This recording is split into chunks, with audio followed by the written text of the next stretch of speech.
Men and engaging employees should be careful to get the best.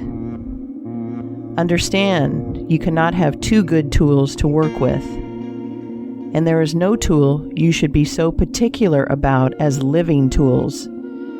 If you get a good one, it is better to keep him than keep changing. He learns something every day, and you are benefited by the experience he acquires. He is worth more to you this year than last, and he is the last man to part with, provided his habits are good and he continues faithful.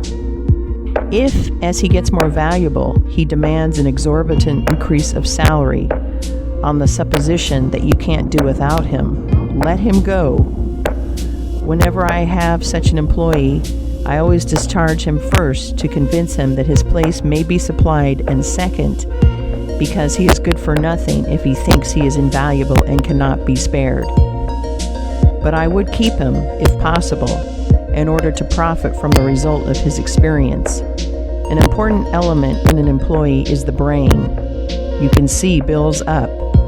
Hands wanted, but hands are not worth a great deal without heads.